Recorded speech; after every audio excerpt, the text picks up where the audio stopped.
네, 어, 네, 12월 올해 마지막 네, 어린이집 부모 교육이네요. 네, 잘 지내셨죠? 네, 제가 했던 강의 내용인데 네, 다시 하게 되었어요. 네, 어, 상호작용 1, 2를 할 수 있는데 3가 어쨌든 또 상당히 중요한 의미를 가지고 있고 네, 해볼게요. 네, 무조건적 긍정적 대우란 무엇일까? 이게 이제 어, 제가 지향하는 네, 유아교육 그다음에 우리 어린이집 운영자로서 제가 지향하는 제 자신이 되어야 될 방향이라고 생각하는 것도 있고 저희 선생님들을 뽑을 때에도 이 무조건적 긍정적 대우를 잘하는 선생님들을 뽑으려고 하고 그리고 상담을 할 때도 이걸 아이들한테 해야 된다라고 그래서 양육자라면 정말 필요한 방식이고 어, 되도록이면 이게 더 먹히는 방식인 것 같아요. 그 모든 사람한테도. 네. 따스하게, 그리고 받아들여주고, 조건 따지지 않고. 네. 이런 뜻이에요. 네. 근데 어쨌든 더 풀어가 볼게요, 이따가. 그리고 무조건적 긍정적 대우를 하는 실내에 대해서도 들어보고, 지금 강의안을 이거저거 보완을 더 했거든요. 그래서 4월하고 완전히 똑같은 교육은 아니에요. 네. 그리고 요것도 추가되었고, 그 다음에 요것도 추가되었고요. 네. 요거 안에도 내용 살짝 추가했고요. 네. 그래서, 그 다음에 내 아이의 마음을 열게 하는 상호작용 방법 5가지, 5단계.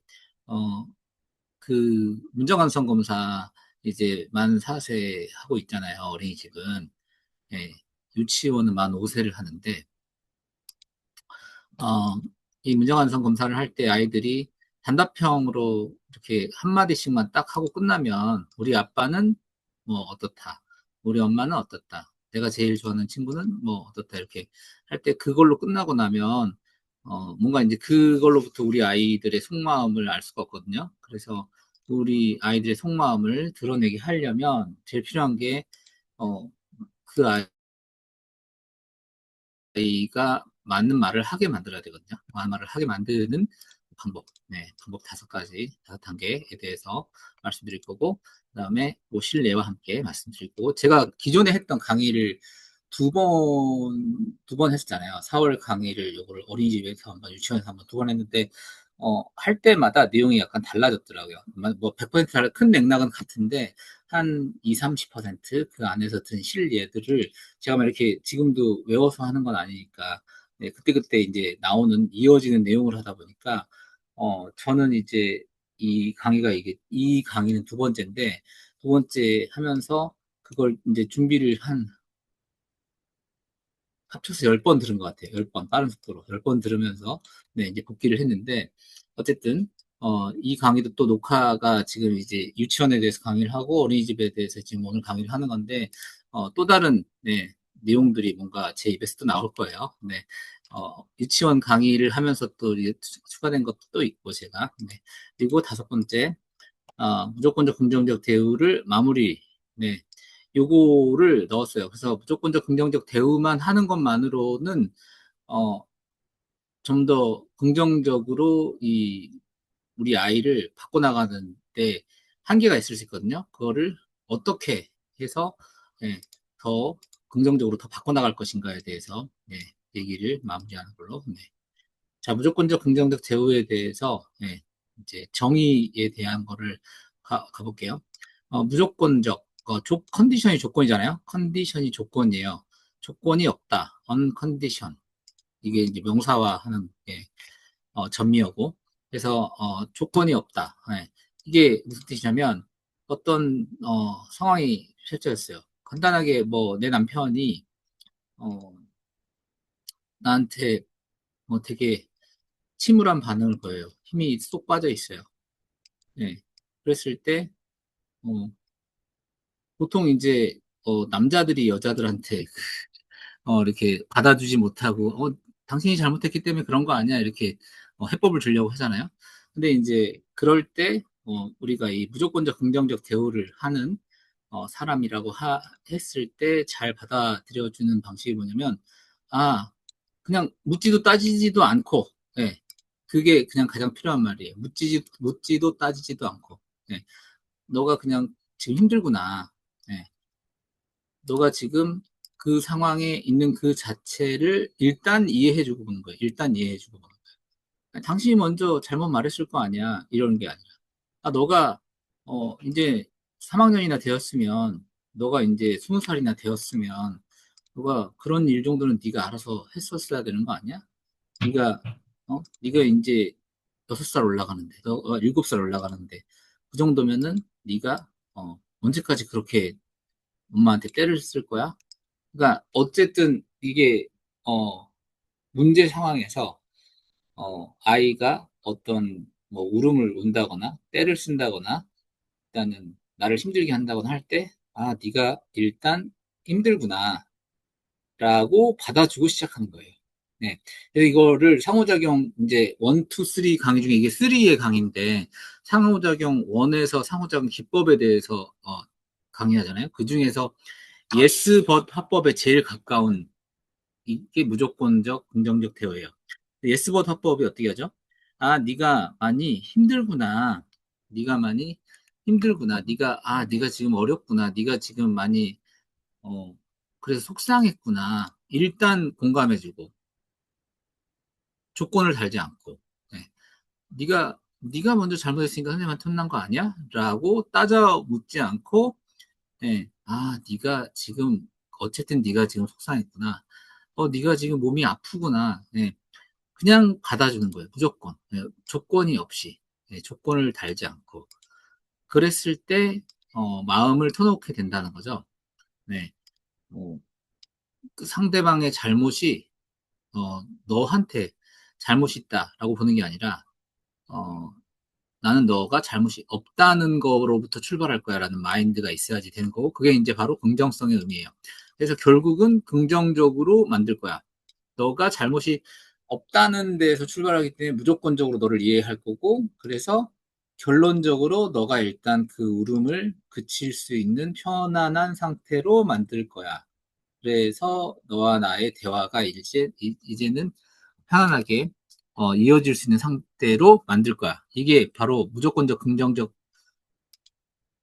대우예요. 수용이에요. 그래서 긍정적이라는 건 목표가 어쨌든 너를 비난하고 혼내고 이게 아니라 너가 먼저 잘못해서 그런 거 아니야? 네가 안 그랬어야지. 이게 아니라 어 일단 그 긍정적이라는 거는 일단 그 울음을 그치게 하고 일단 어떻게든 너가 나쁜 애라서 이런 일이 일어났다고 보는 게 아니라 너는 크게 잘못이 없는데도 이게 무슨 문제가 생긴 거 아닐까? 그래서 너를 어떻게든 상대방을 어떻게든 이해해 보려고 보는 거예요. 그래서 제일 중요하게 해야 될 것은 선의의 의지를 파악하는 거예요. 선의의 의지를 파악하겠다라는 마인드를 갖고 가는 거예요. 선의의 의지. 아, 네가 잘못 있어서 그런 게 아니라, 어, 너가 잘못해서 그런 게 아니라, 너는 되게 좋은 마음으로 그걸 시작했는데, 네가 일부러 그런 건 아닌데, 어떻게 하다 보니까 그런 상황이 생긴 거였구나.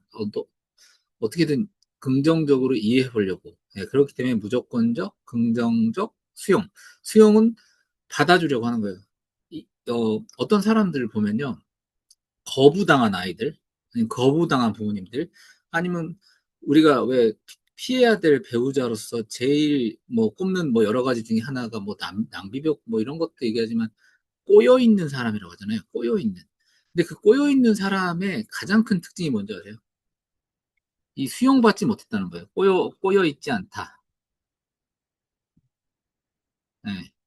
아나야. 네. 수용받았어요. 내 부모님한테, 이미, 어, 많이 이해받아봤고, 받아들여져 봤고, 그래서 네가 못했구나. 아니라, 네가 지금은 그래서 이해할 만한 상황이구나. 지금 네가 그래서 잠을 못 잔 거구나. 네가 그래서 아유 그렇게 힘들었구나. 일단 무조건 받아주는 거예요. 예. 받아주는 거. 예. 그래서 아니 그래도 안 돼. 그래도 약속은 약속이야. 무조건 해야 돼. 어. 그래서 이제 5번을 넣은 거예요. 무조건 끝까지 받아만 주면 어떻게 될까요?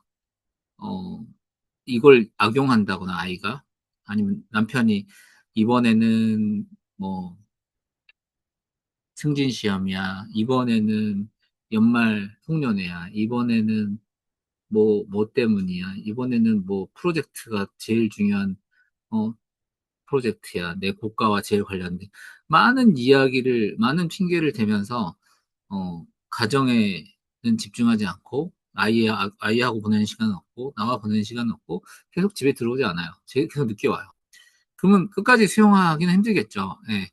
이거가 무조건적 긍정적 대우가 이제 결국 의미하는 바는 어, 바라보는 바는 무조건 다 지고 받아들이고 해라가 목적이 아니라 이걸 바탕으로 해서 상호작용에 좋은 출발을 하는 거고 이걸 바탕으로 해서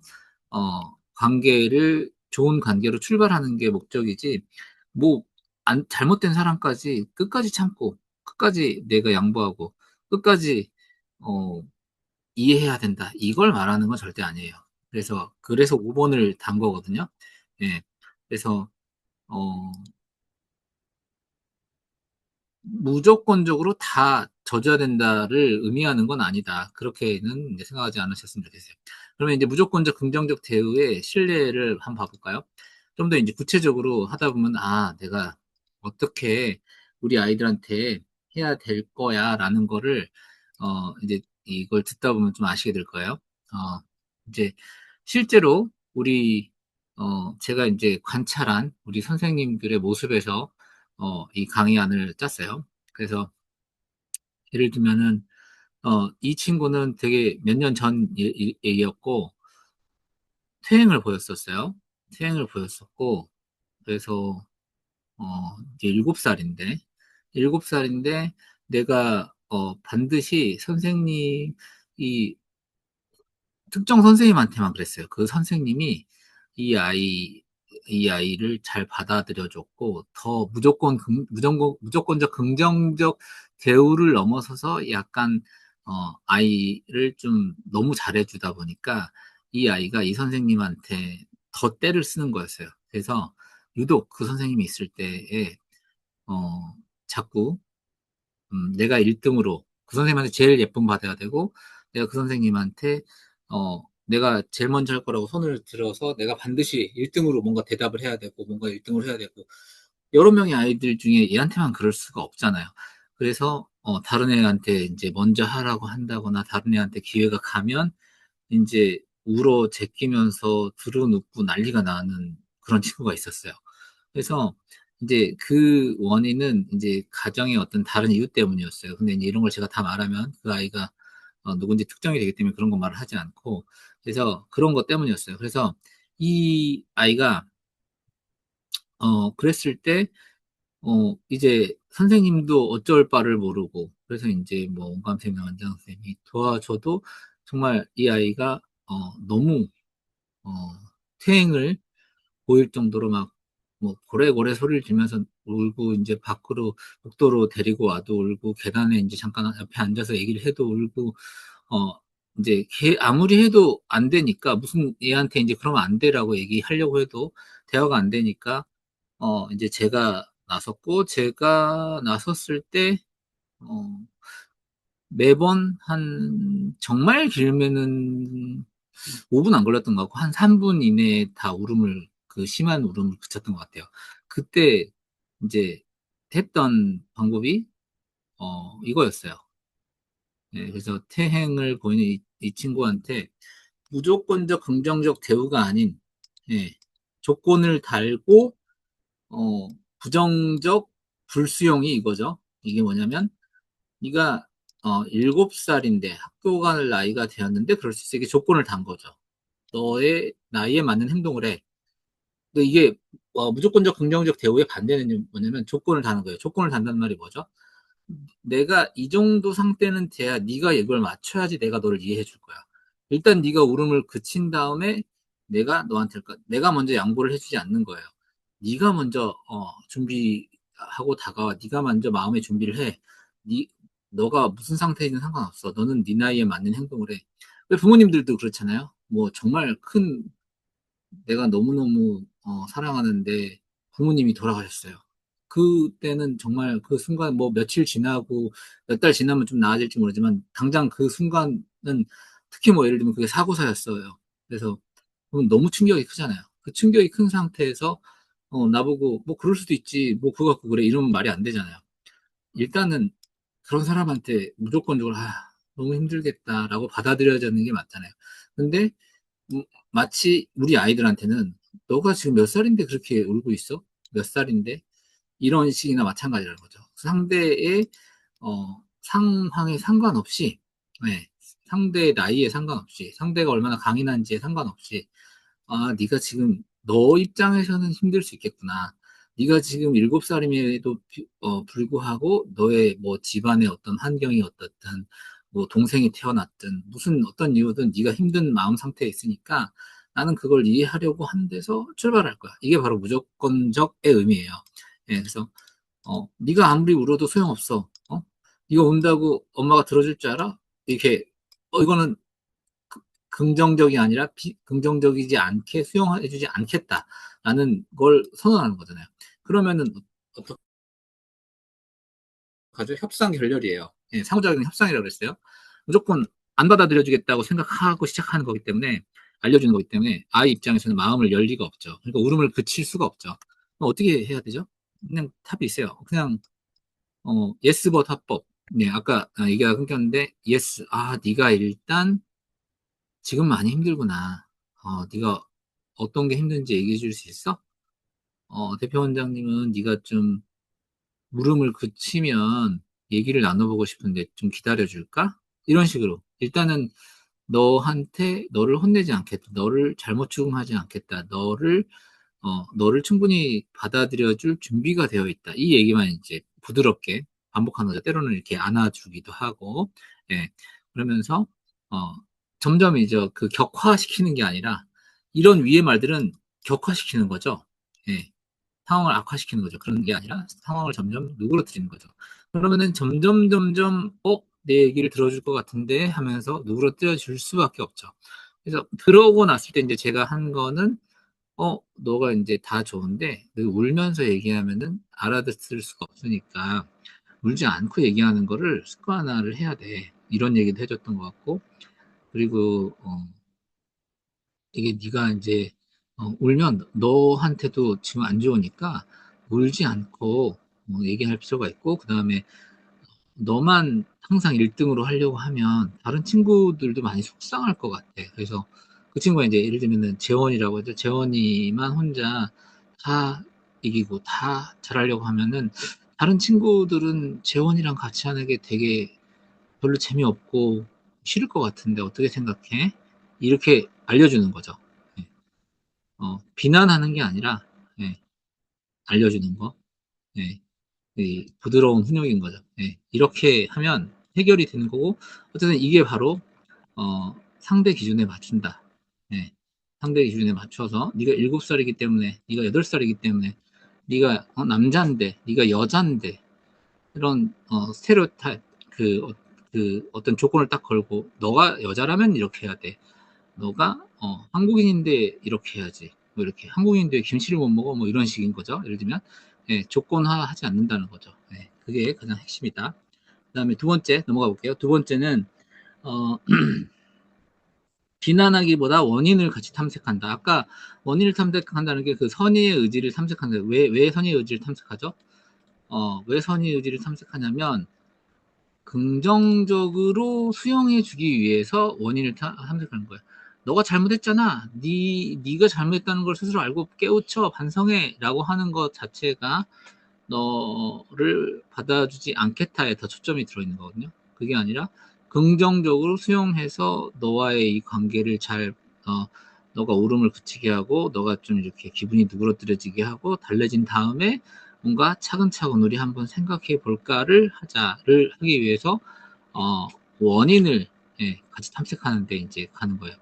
그러면은, 이때 상황은 뭐였냐면, 두 번째 경우, 선생님이 수업 시간에 아이들한테 자유놀이 시간을 줬고, 정리를 이제 하려고 했는데, 시간이 지나도 정리는 하지 않고, 정리를 시작하지 않고 계속 장난만 너무 많이 치고 애들이 단체로 너무 시끄러워지고, 어, 복잡도가 계속 올라가고 무질서도가 너무 올라가는 그런 상황이었어요. 그때 선생님이, 이제 딱 주의를 환기해서, 얘들아, 잠깐만. 선생님 얘기 들어봐. 라고 하면서, 어, 선생님이 지금, 기분이 조금 안 좋아지려고 해. 너무 놀랬어. 우리 친구들이 지금 충분히 할 수 있는데, 어, 이렇게 정리를 시간을 충분히 줬는데 하지 못해서 너무 속상해. 그래서 이게 지금 제가 다 쓴 게 다 I 메시지예요. 선생님이 너무 놀랬어. 선생님이 너무 속상해. 네. 그래서 I 메시지, 그 다음 뭐죠? I 메시지가? 그래서 선생님은 너희들이 직접, 어떻게 하면 이렇게 정리 시간을 주면 정리를 잘 하게 될지, 선생님한테 너희들끼리 토론해서 정리를 안 하는 경우에 어떻게 하면 좋을지, 어떻게 하면 정리를 잘 할지, 너희들이 토론해서 선생님한테 의견을 좀 알려주면 좋겠어. 그 토론을 갑자기 시켰어요. 토론을 시켰고, 토론의 결과 아이들끼리 만든 벌칙이, 이렇게 정리를 안 하면 책을 읽게 하는 거였어요. 얼마나 귀여워요? 얼마나 기특해요? 그래서 예를 들면 이거를 반대로 해볼게요. 지금 여기 이제 반대로 하는 뉴 메시지가 나와 있죠. 너희들 왜 이렇게 정리하라면 안 하니? 이런 식으로 하면 내일은 놀이 시간이 없어. 언제까지 이런 식으로 할 거야? 왜 이렇게 말을 안 듣니? 너희들은 왜 이렇게 항상 이런 식이야? 자기 혼자 이 말을 하다 보면 계속 화가 나서 목소리가 커지고 올라갈 수밖에 없어요. 네, 선생님 혼자. 이게 다 뉴 메시지예요. 네. 그래서 어, 너희들은 내일 놀이 시간이 없어. 너희들 언제까지 이런 식으로 할까? 왜 너희들 왜 이렇게 말 안 듣니? 다 유 메시지예요. 너가 주어인. 근데 좀 전에 말씀드렸죠. 아이 메시지. 선생님은 계속 정리하라고 얘기했는데 친구들이 아직까지도 아무도 정리 시작하지 않아서 너무 속상해. 예. 아이 메시지의 첫 단계가 뭐라 그랬죠? 첫 단계는 감정 단어를 쓰는 거로 했어요. 아, 지금 내가 이 상황을 파악해 보니까 너무 속상하다. 나의 감정을 얘기하는 거예요. 그래서 어떻게 하면 친구들이 정리를 잘할 수 있을까? 선생님은 너희들이 스스로 방법을 생각해서 말해주면 좋겠어요. 생각해보면 좋겠어요. 그래서 요구사항을 말했어요. 요구사항, 선생님은 이 주어고 숨겨져 있지만 너희들이 스스로 방법을 생각해보면 좋겠어요. 좋겠어. 그러니까 내가 iMessage를 쓰고 있느냐를 볼 때 항상 방법은요, 동사를 보는 거예요. 이 동사를 찾는 다음에 동사의 주어가 나인지 너인지를 보는 거예요. 아무도 정리를 시작 안 해서 속상해요. 속상한 건 누구죠? 내가 속상한 거잖아요. 선생님이 속상한 거잖아요. 그래서 I 메시지예요. 스스로 방법을 생각해보면 좋겠어요. 좋겠어요는 주어가 선생님이 좋겠어요. 내가 좋겠다라고 나의 요구사항을 말하는 거예요. 그래서 이렇게 하다 보면 네, 그 iMessage 자체가 비난을 하면 iMessage를 할 수 없거든요. 나의 감정을 얘기하는 거. 어, 제가 이제 항상 뭐 예시를 드리는 iMessage 이런 거 있잖아요.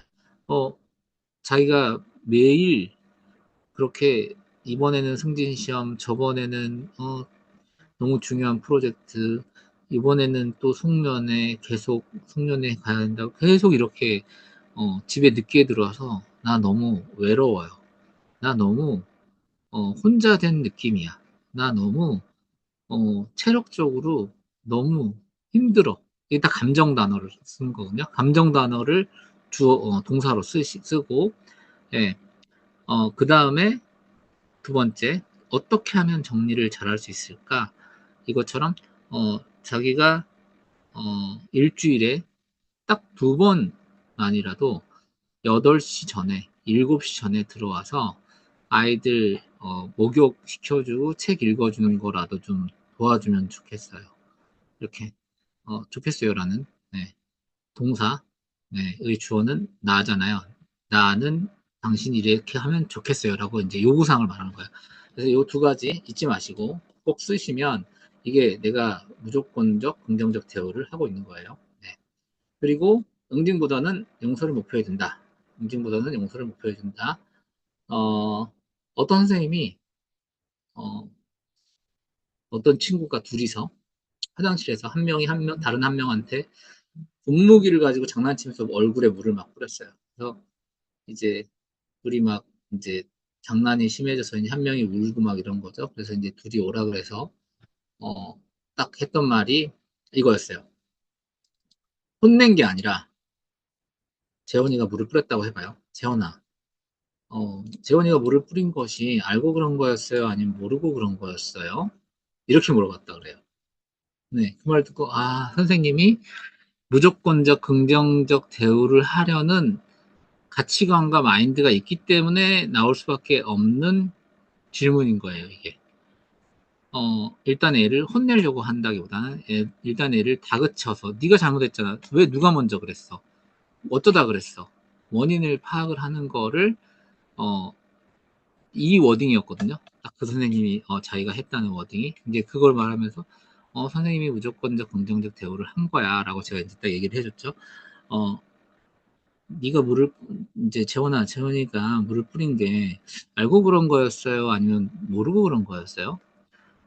그 친구의 답은 알고 그런 거였대요. 이렇게 자기가 했던 거를 인정하는 친구가 오히려 더 순수한 친구가 이걸 속이는 친구가 오히려 이제 더 개선이 잘 안 되죠. 이렇게 알고 그런 거였으라고 순수하게 대답을 했대요. 어쨌든 어, 혼내는데 목표를 둔 게 아니라 어, 내가 이렇게 뭔가 속마음이 의도하고 저 친구가 나를 먼저 화나게 했기 때문에 나도 일부러 그런 거였어요. 이렇게 말을 한 것이 맞긴 하지만 일단 네가 잘못했네. 너 그렇게 왜 그렇게 했어? 이렇게 다 똑같은 어투도 그렇게 표현하는 게 아니라 그러면은 왜 그렇게 화가 난 거였어? 왜 그렇게 그때는 왜 물을 뿌리게 된 거야? 어, 왜 물을 뿌린 것 같아? 그러니까 어, 용서를 목표로 되기 때문에 원인 파악을 목표로. 그러면은, 어, 왜 물을 뿌리게 된 것 같아? 너가 왜 그랬던 것 같아? 네. 이게 이제 그 다음 질문이었죠. 왜 물을 뿌렸던 것 같아? 그게 뭐죠? 원인 파악이거든요. 원인 파악. 왜 물을,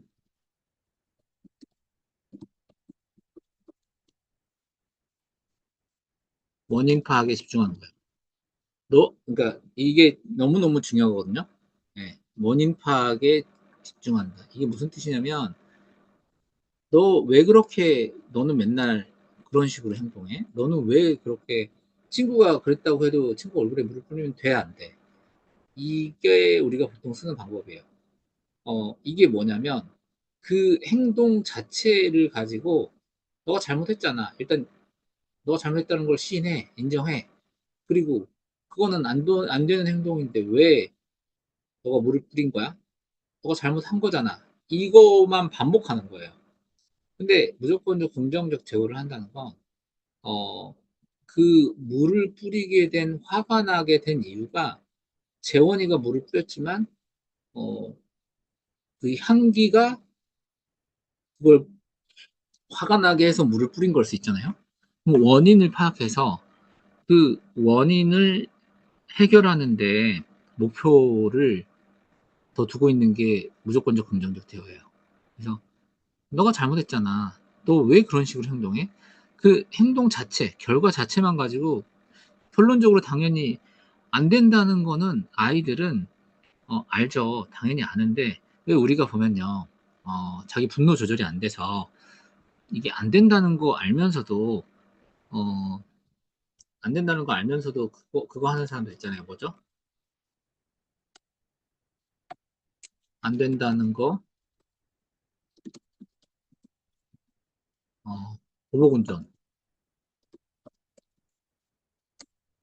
이런 사람들이 왜 그럴까요? 이런 사람들이 안전운전을 안 된다는 거 알면서도 보복운전 하는 사람들이 왜 그럴까요? 용서받지 못하고,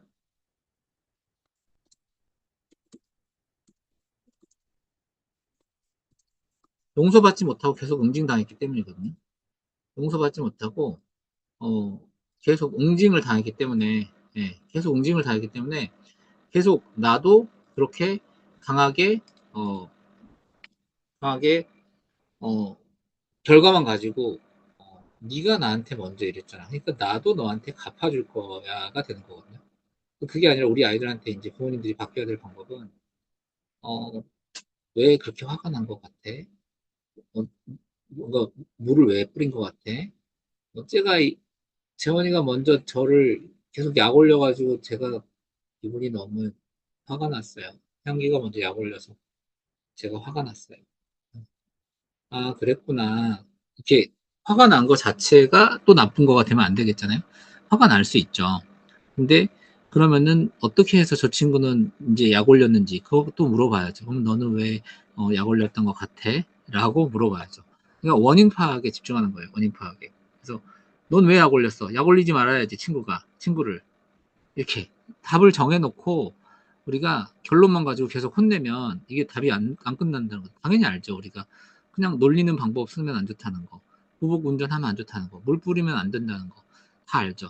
그거 자체를 가지고 혼내는 거가 아니라 그걸 왜 한 것 같은지, 그런 일이 왜 일어난 것 같은지, 그 원인 파악하려는 거는 어디서 나온다? 용서를 목표에 두고 있기 때문에 나오는 거예요. 네. 아, 내가 너를 이해해 보려고 노력할 거야. 아, 내가 너를 용서해 보려고 노력할 거야. 근데 네가 한 행동의 원인이 뭔가 선한 데에 있다면 어떻게든 이거를 뭐 너가 이제 순간 화가 났지만 그게 너에서 출발한 게 아니라면 그 원인을 찾아가서 그 원인을 해결하는 데 목표를 둘 거야. 네. 근데 이게 누구의 잘잘못을 따지자가 아니에요. 네. 누구의 잘잘못을? 그럼 네가 먼저 시작했는데 네가 먼저 잘못했네. 그게 아니라 그럴 때는 어떻게 하면 좋을까? 라고 물어보면서 네. 잘잘못을 파악해주는 단계가 아니다. 네. 잘잘못을 파악하려는 이 목적이 아니다. 이게 네, 가장 핵심이 되는 부분이에요. 이해되시죠? 네. 제가 이렇게 설명해 드리니까 좀 아시겠죠? 네. 이게, 네. 그게 목적이 아니다. 그리고, 자, 이제, 조직에서 성공하는 승진을 쉽지 않은 무조건적 긍정적 대우. 한번 해볼까요? 어, 자, 어, 일단은, 이건 긍정성을 얘기하는 거예요. 4번도 그렇고, 5번도 그렇고. 그래서, 어, 이래서 어떤 사람을 보면 선생님이든, 뭐, 회사에든 똑같아요. 제가 해볼게요. 아, 일단 해볼게요. 이렇게 말을 하는 사람이 있고요. 이래서 안 될 것 같고, 저래서 안 될 것 같고, 이래서 못할 것 같고, 100이면 100, 부모님들로부터 내년에 저 선생님, 담임 선생님 꼭 해줬으면 좋겠어요라는 평가를 받는 사람은 어떻게든 그 일이 되게 해보려는 사람, 어떻게든 공정성을 갖고 있는 사람이에요.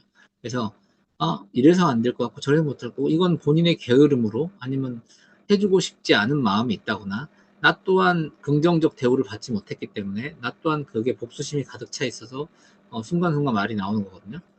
이래서 할 수 있어요 라고 말하는 사람이 있고 이래서 할 수 없어요 라고 말하는 사람이 있어요. 그럼 우리 사회를 살아가면서 똑같거든요. 우리가 우리 아이들한테 무조건적 긍정적 대우를 계속 해주다 보면 자연스럽게 우리 아이들은 긍정적인 아이들이 되어가요. 그래서 이래서 할 수 있는 애들이 되어가고 이래서 어, 핑계 대지 않는 아이들이 되어가죠. 네, 제가 어떤 선생님한테 물어봤어요. 지금도 되게 오래전 선생님인데 그 선생님 이름이 기억이 안 나는데 제가 소풍 날짜가 언제죠? 라고 교무실에서 지나간 선생님한테 잠깐 어, 궁금해서 잠깐 물어봤어요. 근데 그 선생님 답이 한정통신문에 있잖아요. 라고 이거 자체는 꼬여 있다죠. 꼬여 있는 꼬여 있는 모습이죠 이게 꼬여 있는 모습이죠. 네, 한정통신 그냥 이 어떻게 답하면 되죠? 어, 제가 좀 원장님 제가 기억이 잘 안 나는데 잠깐 한번 가정통신문 같이 봐볼까요? 뭐 이렇게 말을 한다거나 아니면 제가 알기로는 뭐 3월 마지막 주, 목요일이었어요. 뭐 이렇게. 예, 저도 잘 기억 안 나지만, 뭐 이렇게 한다거나. 예. 아니면, 알면 진짜 답을 해주면 되고. 그런데 이렇게 답을, 네가 찾아봐, 이거잖아요? 네가 찾아봐. 예. 그러니까, 평소에 수용받지 못한 사람들이 부모님한테 그대로 이제 말을 하게 되어 있는 거예요. 그러니까 우리는, 다분히 우리 아이들한테 긍정적인 모습, 수용하는 모습, 또 무조건적으로, 그럴 필요가 있는 거죠. 근데 이걸 악용한다? 그러면 그러지 않도록 이제 만들어 가야겠죠. 네. 그래서, 이제 요거가, 예, 요건데, 여기다가, 네. 이제 다섯 번째, 초긍정성. 이게 뭐냐면, 실패로부터 배울 것을 찾아내는, 배울 것을 찾아내는, 예, 활력성을 키운다, 도전정신을 키운다. 이게 뭐냐면, 어떤 부정적 상황에서도 긍정적 상황을 찾으려고 초긍정 마인드를 갖고 있는 거예요. 초긍정 마인드. 예를 들면, 맛집인 줄 알고 이제 같이 열심히 갔어요. 한 시간을 찾아갔는데, 맛집이 아니에요. 너무 형편없어요. 뭐, 주인이 지금 바뀌었는지 어떤지, 뭐, 몰라도, 말도 안 되게, 정말 형편없어요. 그랬을 때, 어, 그 실패한 거, 속은 거, 이거에 집중할 것인가? 아니면 거기서도 좋은 걸 찾을 것인가? 오늘 엄마는, 이렇게 이게, 우리가 기대했던 것보다는 덜 맛있었지만, 여기 오는 동안, 재원이랑 너무, 어, 재원이가 속마음을 얘기해줘서 너무 의미 있는 대화를 해서 기분이 좋았어. 근데 좋은 거를 찾고 끝낸다는 거죠. 네. 뭐 이제 하다못해 예를 들면 저 사람도 살아야지. 우리가 이렇게도 속을 수 있다는 것을 알아야 하는 거예요. 이건 약간 비꼬는 거가 들어 있지만, 어, 이제 이런 부분도 우리가 잘 점검해야 된다는 걸 이번에는 배울 수 있었어. 그런다거나. 예. 아니면은 이 긍정성을 부모님들이 키워줘야 도전을 자꾸 하는 아이들이 되거든요. 어, 네가 꼭 1등을 해야지만 성공하는 게 아니야. 네가 1등을 안 했더라도 네가 그동안 일기를 매일 써서 너의 글씨 쓰는 실력이 늘었고 글씨가 너무 예뻐졌고 그 다음에 너가 엄마가 보니까 재원이가 말도 훨씬 더 이제 논리적으로 네 생각을 잘 표현하는 것 같아가지고 너가 일기를 매일매일 써서 일기장 내 가지고 그거 상은 못 탔지만 엄마가 봤을 때는 너가 엄청나게 뭐 방학 동안 아니면 1학기 동안 2학기 동안 너무 발전한 것 같아. 그래서 너무 멋져. 꼭 1등을 해야지만 성공했고 1등을 안 하면 뭐 상을 못 받으면 실패했고 이렇게 생각할 게 아니라 너가 얻은 많은 거를 우리는 충분히 찾아볼 수 있어. 이렇게 얻은 걸, 예, 얻어낸 거, 이룬 거를 살펴보려는 그런 긍정적인 마인드. 예. 이런 마인드가 아이들한테 도전을 할 수 있는 아이로 키우거든요. 도전 정신을. 그래서 조금만 안 하면은 안 하려고 해요. 이렇게 말을 하는 그림 지는 검사에서 이게 이제 V자를 그려요. 잔소리를 많이 하고 이거 아니면 틀렸다. 이거 아니면 안 된다. 왜? 이 아이들이 완벽주의거든요. V자가 큰 아이들이. 어떻게 하면 그렇게 되죠? 이거 아니면 다 틀린 거야. 이거 아니면 다 안 되는 거야. 이렇게 자꾸 되면 아이들도 어, 실패할까봐 두려워서 도전 자체를 못하게 되고 내가 한 답이 완벽하지 않을까봐 아예 그냥 눈치 보게 있게 되고 그래서 자꾸 지적하면 예, 지적할 게 아니라 잘한 것도 말해주고 좀 더 개선할 거 말해줘야 되는데 지적할 것만 8개, 9개는 잘했고, 1개, 2개만 잘 못했는데, 이 8개, 9개에 집중하는 게 아니라 1개, 2개에 계속 집중하잖아요? 예.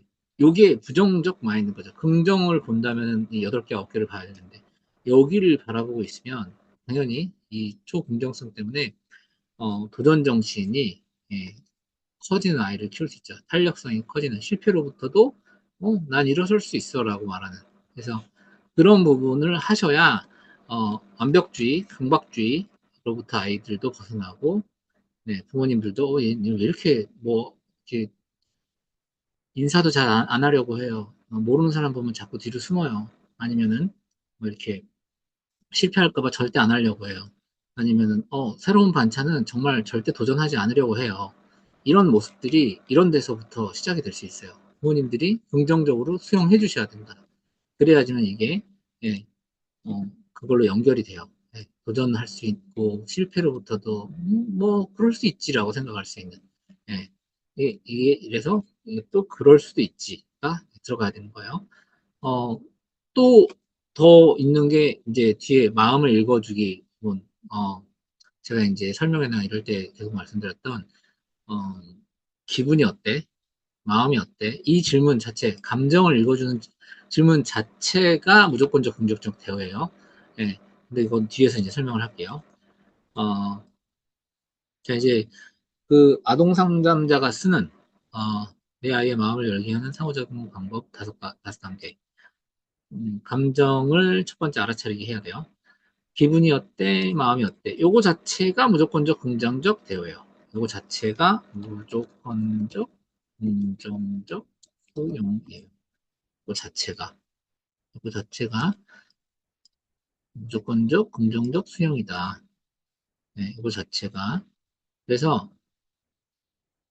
제가 뭐라고 이제 얘기 드렸냐면 이 질문을 하면은 그림지능 검사에서 13점, 14점이 나와요. 무조건 나와요. 이 질문을 얼마나 부드럽게, 얼마나 많은 상황에서 쓰느냐에 따라서 14, 15점 이렇게 올라가요. 그래서 어, 기분이 어때? 를 하는 부모님이 유메시지 쓰기가 어려워요. 이거 너 기분이 어때이긴 해요. 그렇지만 이거는 공격하는 말이 아니잖아요. 비난하거나 잘못을 추궁하거나 이런 말이 아니에요. 감정을 읽어주려는 마음이고 너의 감정이 어떤지 너가 스스로 알아차려서 엄마한테 알려줘봐를 말한 거예요.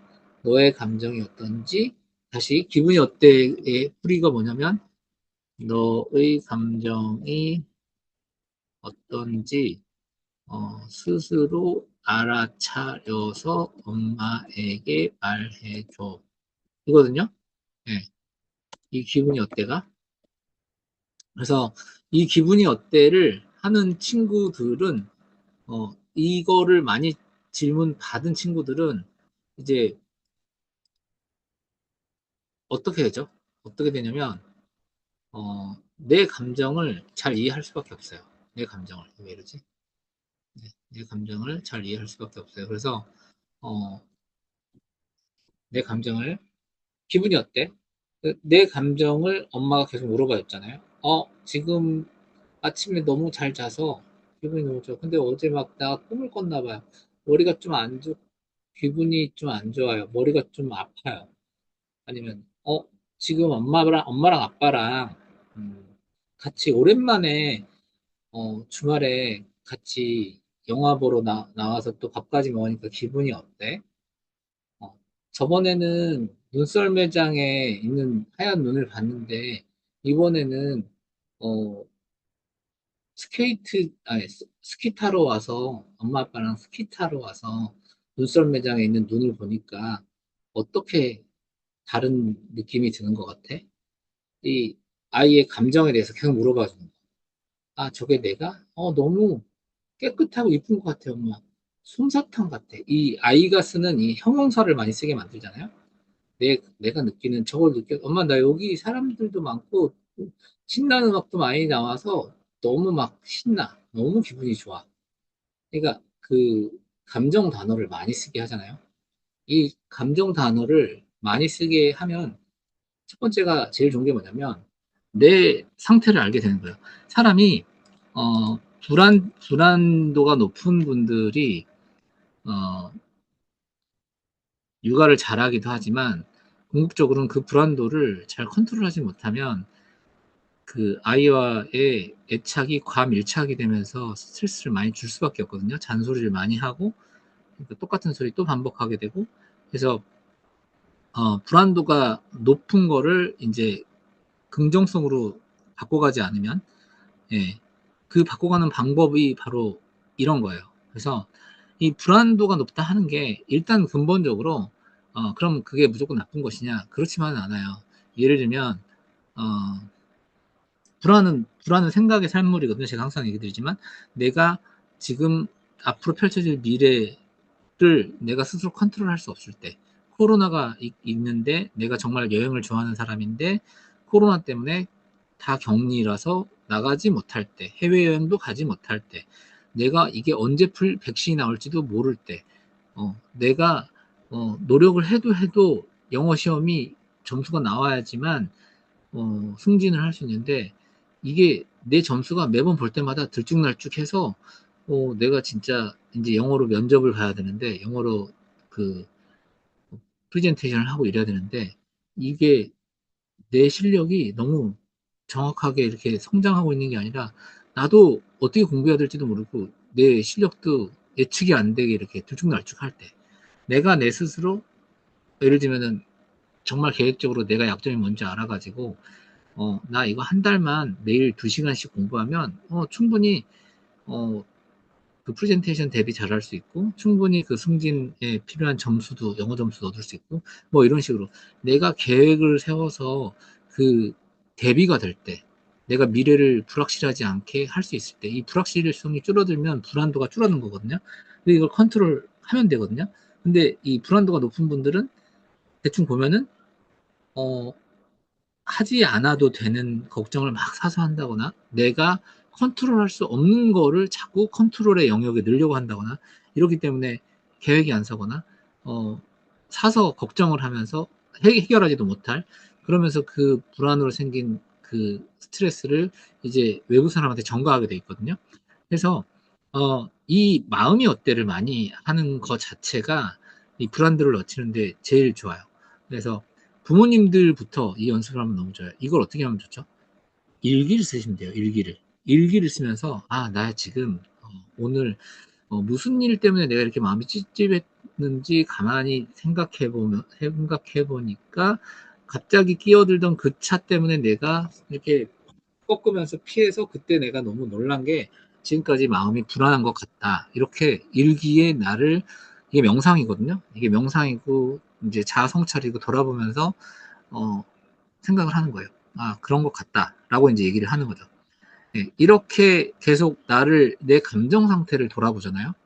내 감정 상태를 계속 돌아보면, 내가 불안할 때, 내가 두려울 때, 내가 뭔가 어, 뭔가 기분이 나쁠 때, 내가 뭔가 불쾌할 때, 내가 각각의 상태에서 어떻게 이거를 해결할 수 있을지, 해결을 하지 못할지, 이거에 대한 대비가 조금이라도 더 되어가는 연습이 바로 기분이 어때예요. 예, 기분이 어때? 넌 왜 그래? 라고 비난하거나 하지 말랬지! 라고 소리 지르는 분들은 아이한테 이 기분이 어때라는 걸 쓰기가 너무 어려워요. 왜? 근본적으로 너는 나의 딸린 자식이고 내가 너를 함부로 좌지우지할 수 있다는 그 존중할 만한 객체로 인정하지 못하면서 출발할 수 있거든요. 그렇기 때문에 기분이 어때라는 거가 물어보기가 쉽지가 않을 수 있어요. 그래서 이 자존감이 13, 14점이 나와야만, 이 유사성 찾기 영역에서 이 점수가 나와야지만 여기 4단계에 가거든요. 그러면 엄마 나 이것도 해보고 싶어. 저것도 해보고 싶어. 실현의 욕구가 생겨요. 자실현의 욕구가. 그래서 이 점수가 높을 필요가 있고, 이 점수, 유사성 찾기 영역, 4영역, 예, 그림 지능 검사의 유사성 찾기 영역,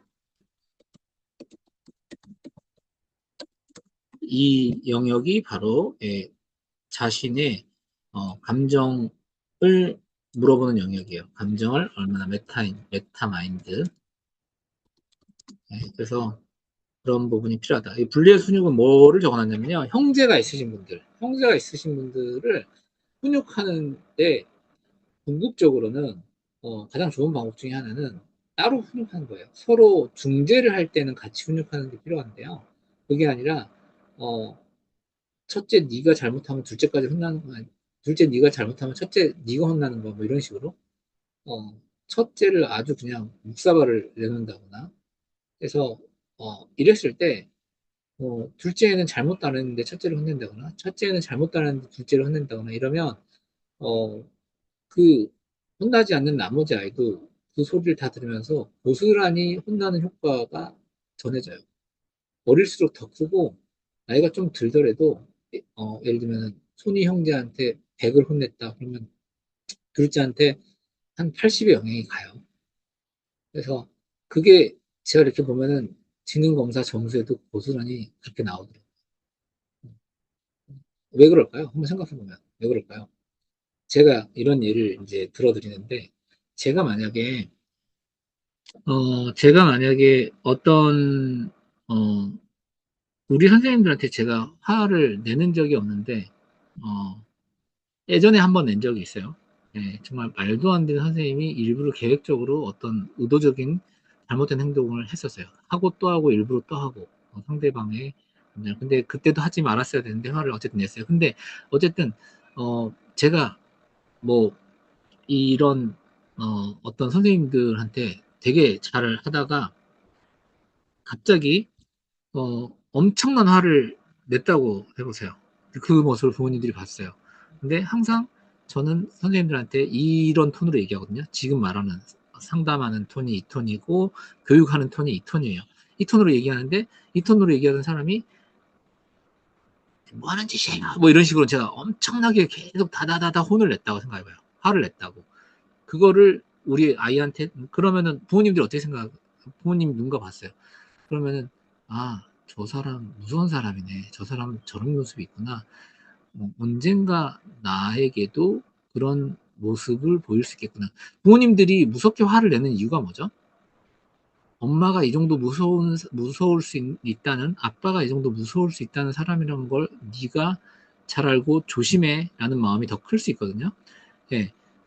그래서 경고성으로 아니면은 아주 무섭게 해서 상대를 각인시켜 놓으려는 목적이 더 클 수 있어요. 근데 그 각인이 진짜 어, 이 혼낸 이 아이한테만 가는 게 아니라 직접 혼내지 않은 다른 아이한테도 고스란히 간단 말이죠.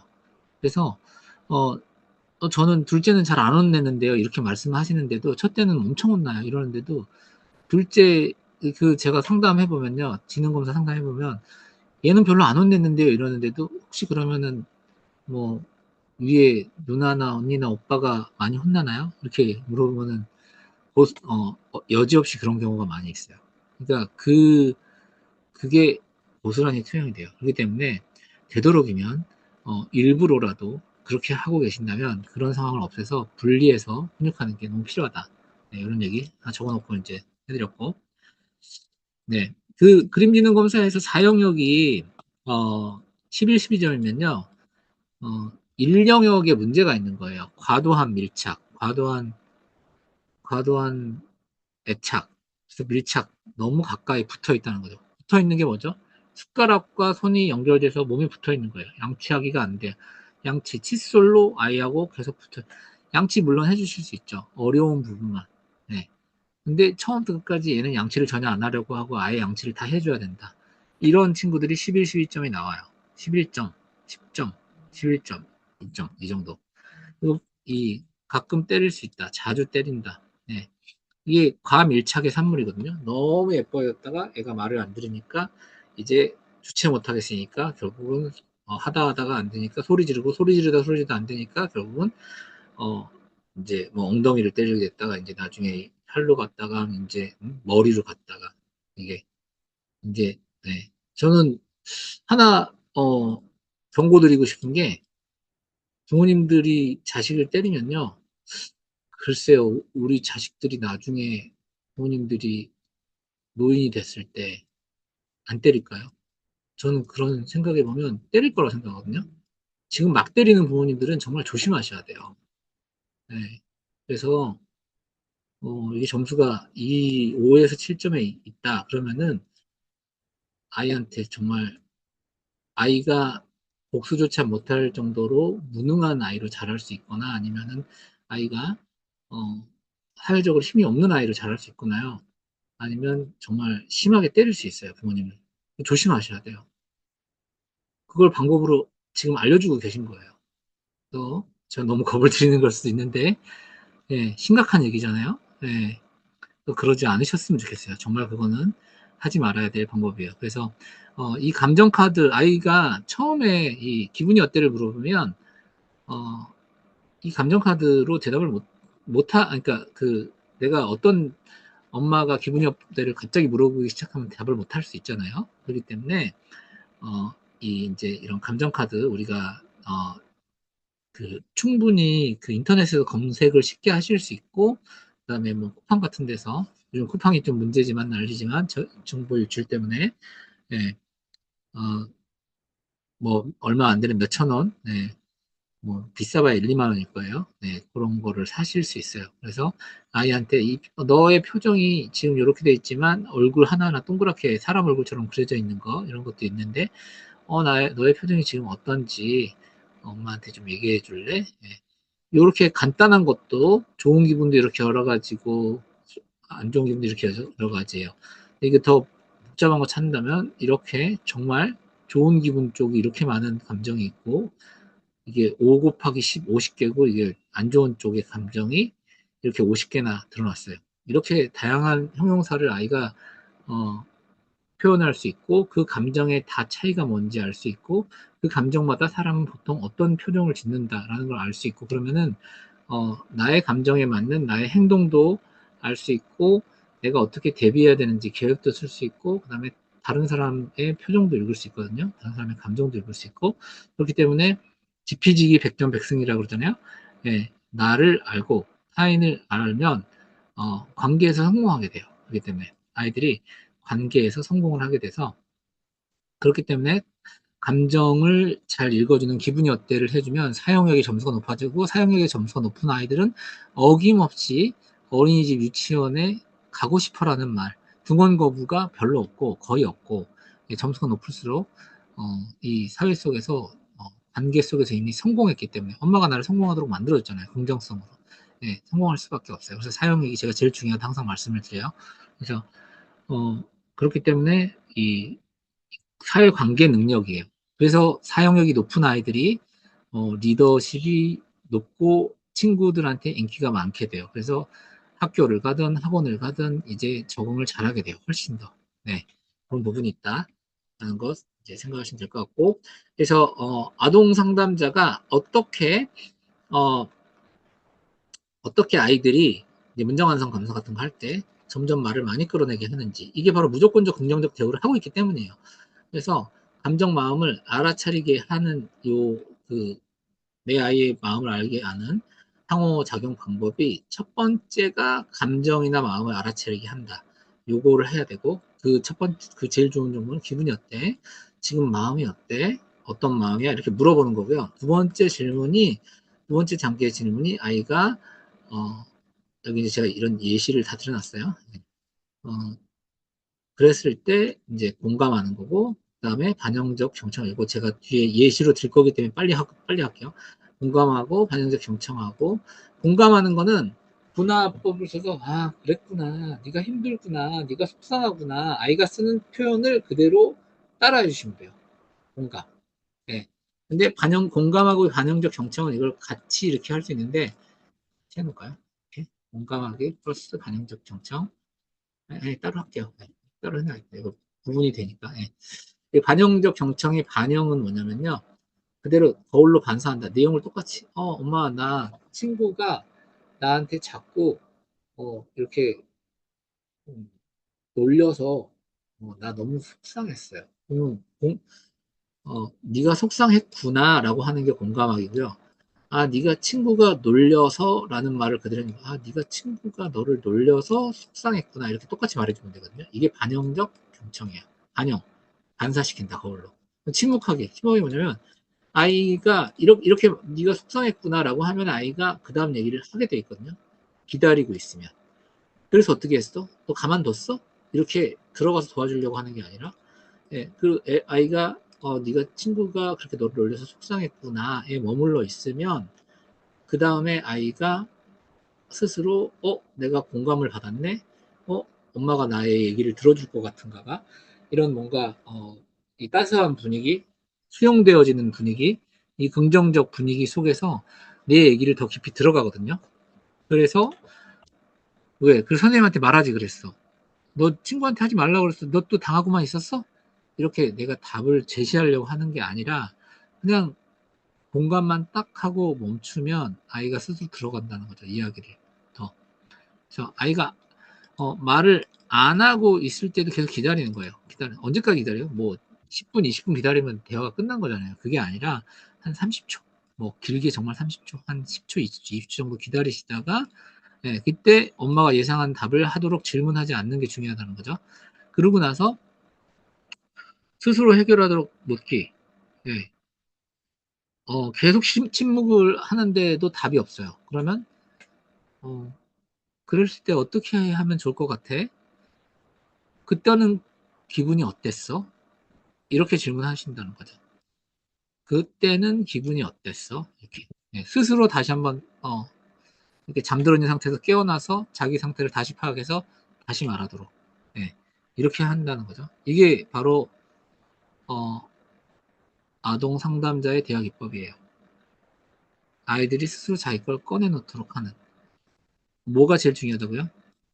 엄마가 예상한 답을 하도록 질문하지 않기. 이거. 아까 뭐라 그랬어요? 선생님한테 도와달라고 하지 그랬어. 너는 가만히 있었어? 엄마가 그럴 때는 어떻게 하라고 그랬어? 라는 식으로 어른의 답을 주려고 하지 마시라는 거죠.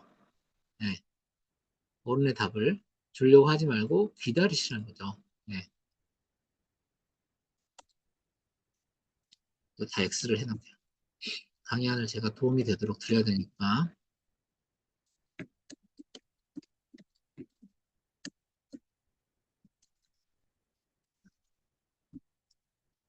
네, 이렇게 하셔야 된다는 거죠. 이렇게 하시면 안 된다는 거죠. 네, 그렇고, 자, 네. 마지막, 이제 예시를 다시 들어볼게요. 이거는 자존감 교육 때 한 예시와 똑같아요. 그래서, 그거가 뭐냐.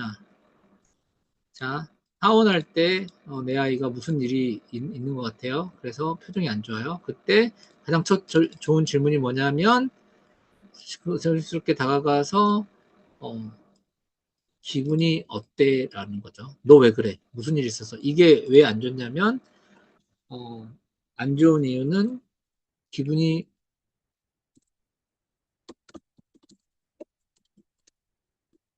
알려주고 시작하는,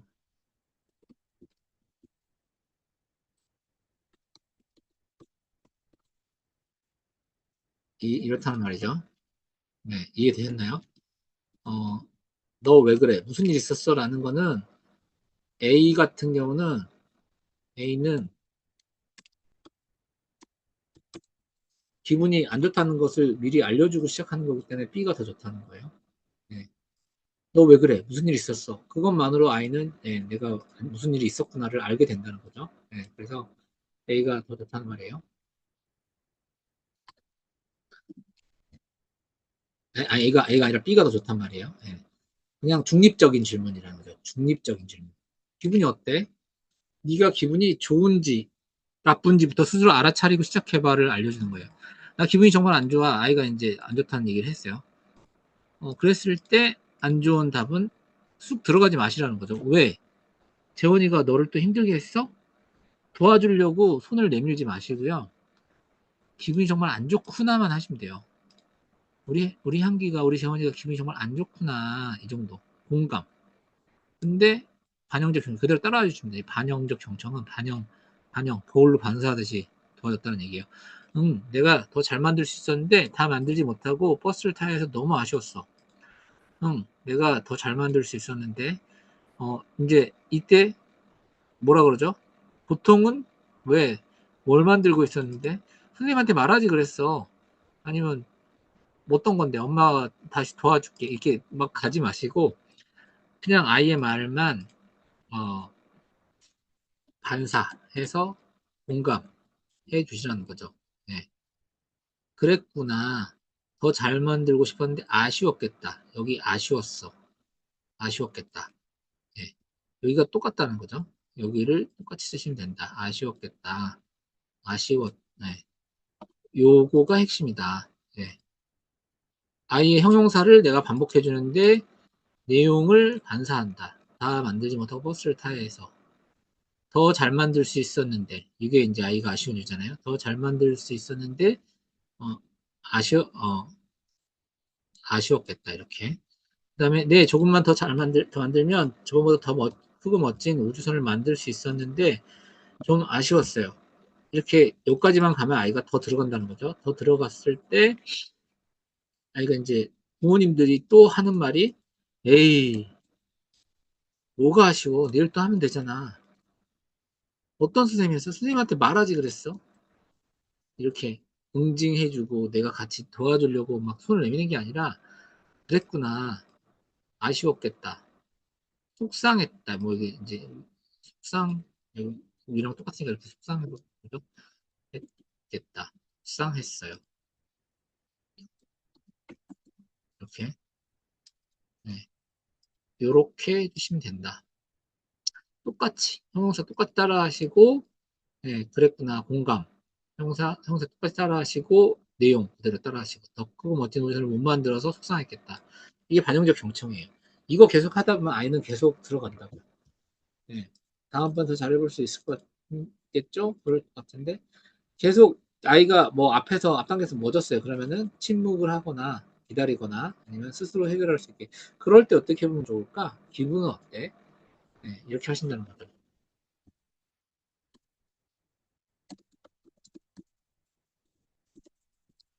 그럴 때 어떻게 해보면 좋을까요? 질문의 의도가 뭐죠? 스스로 답을 찾도록 유도하는 거예요. 스스로 답을 찾도록. 네.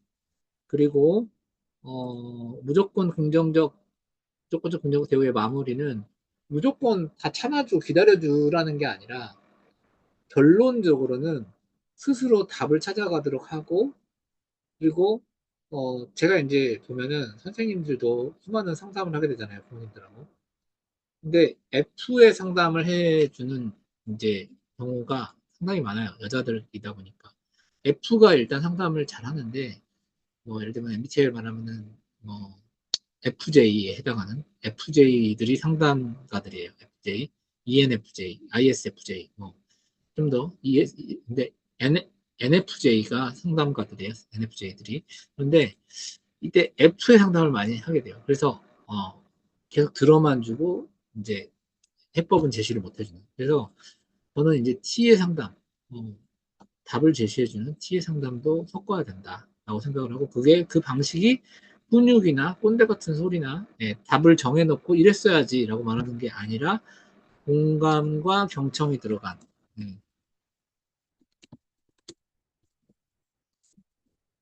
이거 이 답 제시,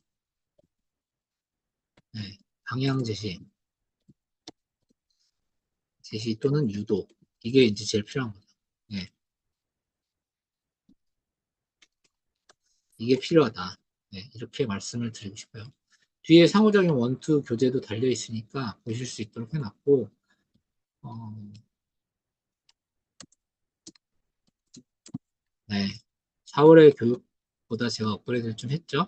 그리고 이거 하나만 더 말씀을 드리자면 아까 말씀드렸듯이 어쨌든 내가 해결할 수 없는 것일 때 불안을 느낀다고 했잖아요. 내가 해결할 수 없는 것일 때. 네. 해결할 수 없는 것일 때 불안을 느끼는 거고,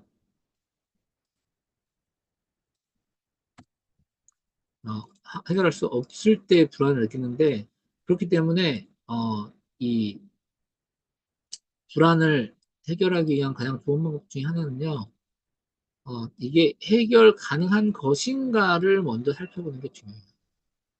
그래서 해결 가능하지 않는데도 내가 이렇게 애써 해결하려고 안 되는 거를 포기를 못하고 그러고 있지 않은가. 해결할 수 있는 일인가? 해결 불가능한 일인가? 코로나 백신 나올 때까지 기다려야 되는 내가 해결할 수 없잖아요. 얼마나 그렇다면 내가 해결할 수 있다면은 얼마나 그래 체중 감량을 해야 된다. 몇 킬로를 빼야 돼. 내가 매일 걷고 매일 운동하고 이래서 어느 정도 기간이 걸릴 것 같아. 대신 그땐 스트레스를 안 받아야 되고 그땐 또 잠을 잘 자고 이런 게 있겠죠. 네. 포기할 것인가, 참고 기다릴 것인가, 내가 해결할 수 있는 일에 대해서 이게 시어머니와의 문제예요. 이 시어머니하고 멀리 떨어지지 않는 한 해결이 안 돼요. 떨어지든가 이사를 가서 아니면은 그냥 포기하고 그냥 그대로 지나든가 아니면 멀어지든가 뭐 이런 것들. 그래서 해결 가능한지가 제일 중요해요. 네, 딱 70분 강의했어요. 31분부터 시작해서 40분까지. 네. 궁금한 거 있으시면 질문하세요. 질문하시면 제가 답변하겠습니다. 네.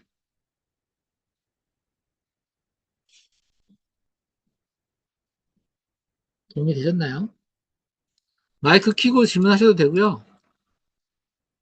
얼굴 안 나오면 어차피 예, 녹화 안 들어가니까. 네. 안녕하세요. 네. 질문, 질문이 있습니다. 네? 네, 어머니. 질문, 아, 네. 회사 엄마입니다. 네, 네. 목소리가 네, 좀 안 들려요. 크게 네. 해주세요. 잘 들리세요? 네, 네. 네, 이제 첫째 이야기이긴 한데요. 네, 네.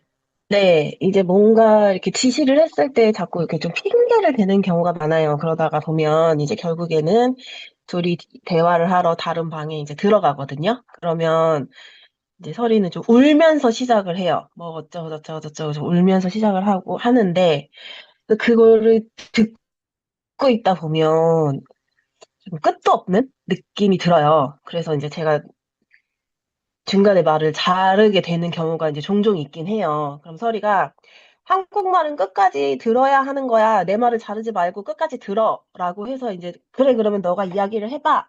라고 하고 듣기 시작을 하면 5분이고 10분이고, 아, 내가 이렇게 했는데, 그리고 생각이 안 나면, 그리고, 이러면서 또 계속 시간을 엄청 끄는 듯한 느낌이 또 계속 들거든요. 근데 이거를 5분이고 10분이고 이 아이가 할 때까지 정말 다 듣고 있어야 되는 건지도 사실 좀 현타가 오거든요. 그런 순간에. 근데 심지어 제가 그런 모습을 보이고 있으면, 이제 저희 신랑 같은 경우는 그걸 또 다 들어주고 있다고 그런 것들을. 아닌 거에 대해서는 확실히 해야 되는데 오냐오냐 그런 거를 좀 휘둘리고 있다 이런 식으로 표현을 하면 저는 어떤 게 맞는 건지 정말 좀 헷갈리거든요. 이렇게 좀 신랑 말대로 단호하게 아닌 거에 대해서는 아니야 하고 그냥 제가 이렇게 해야 되는 건지 혹은 5분이고 10분이고 పిం계를 대는 것들을 다 들어주고 뭐 아이 메시지를 해주는 것까지가 사실 저도 조금 힘들기도 하거든요. 이럴 때 어떻게 이렇게 해야 될지 좀 제가 안 사... 마지막에 5번에 얘기를 네, 했듯이, 네, 5번에 얘기했듯이, 네. 음, 어, 완전히 공감만 하다가는 그게 끝이 안 나는 거거든요. 지금 네. 여기 끝이 여기가 아닙니다. 음, 네, 여기 F의 상담. 네, 공감만 하다가는 끝이 안 나는 거예요. 그래서 끝이 안 나고 그다음에 진짜 아까 말씀드렸듯이 무조건적 긍정적 대우만 하다가는 끝이 안 나요. 그렇기 때문에 네. 예, 이제 유도를 방향을 이제 그 예를 들면은 핵심이 되는 질문을 통해서 얘가 계속 엄마가 잘 무조건적 긍정적 대우를 하면서 최대한 긍정적으로 수용해 주려는 어, 것만 이용하고 있구나는 되지 않게 하려면 근데 그랬을 때는 엄마는 솔직히 약간 그거까지는 이해해주기 좀 어려울 수 있을 것 같아. 이 무조건적 긍정적 음, 대우의 핵심은요 부드럽게 얘기하는 거예요. 그래서 제가 지능검사 점수가 높은 아이들의 특징은 말을 예쁘게 하는 부모님이라고 그랬잖아요. 훈육도 음, 똑같습니다. 너는 왜 그런 식으로 핑계대고 있어? 이렇게 하는 거하고 근데 엄마는 그거는 조금 이해가 안 되는데 좀 이렇게 부드럽게 얘기하는 거 다르잖아요. 그러니까 그거는 조금 그렇게 얘기하는 건 음, 서리를 위해서도 좋지 않은 것 같아요. 자꾸 서리가 이 상황에선 이렇게 하고 저 상황에선 이렇게 얘기해서 조금 서리 입장에서 유리한 쪽으로만 계속 얘기하고 있는 것 같이 느껴지는데 서리 생각은 어때? 그러니까 음, 무조건적 긍정적 대우를 하라는 것이 끌려가라는 말은 아니다라는 거를 아셨으면 좋겠어요. 네, 음.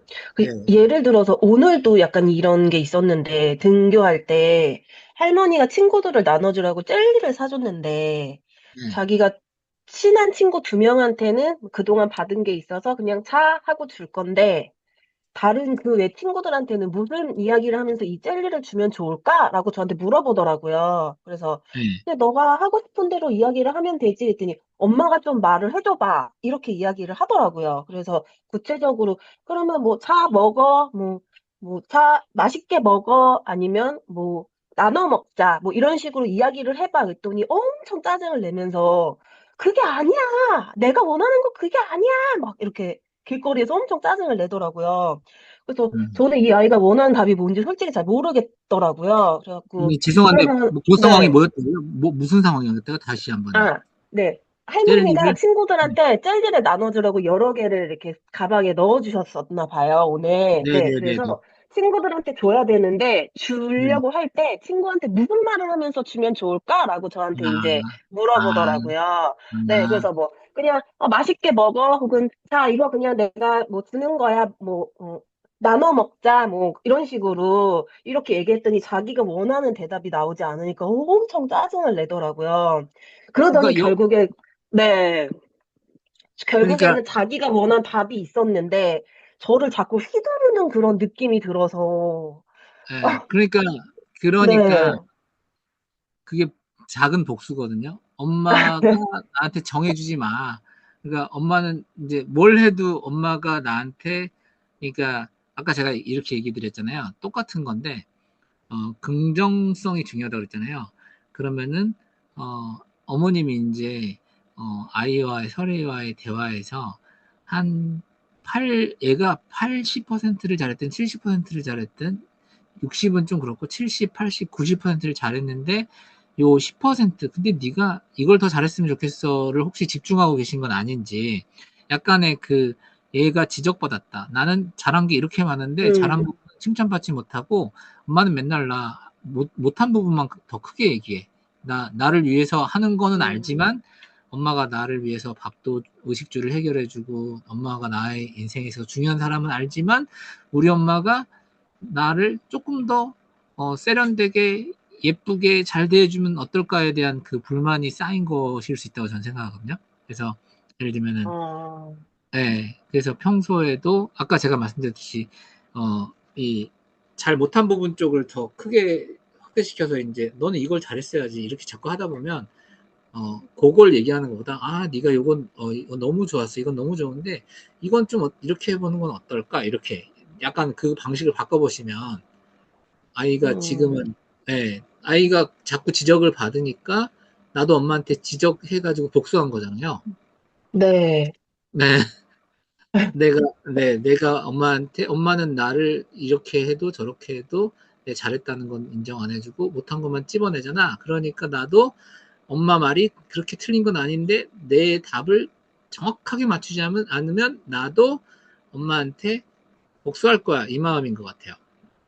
네, 실제로 그런 그러니까 예를 든 적이 있는 게, 뭐, 뭐에 대해서 질문을 했을 때 엄마는 이거 같은데 그러면 그런데 그거 아니면 엄마 나한테 어떻게 해줄 거야? 이런 식으로 음, 그러면 제가 또 할 말이 없더라고요. 그렇게 막 어떻게 해줄 거야? 네. 사실 어떻게 해줄 수 있는 부분은 없는데 그래서 무조건적 네, 긍정적 수용의 단계에 들어가는 게 아까 이제 말했지만 결국은 여기 보면은 스스로 결국은 해결하도록 한다. 이게 뭐냐면 어, 어머님이 답을 자꾸 정해주니까 네, 엄마가 답을 정해주는 건 내 답은 틀렸고 엄마가 정해준 답만 맞다고 하는 거잖아를 하고 있으니까 아이도 나도 엄마가 나한테 그러듯이 나도 엄마 답이 틀렸다고 자꾸 부인하면서 복수할 거야를 하는 거잖아요.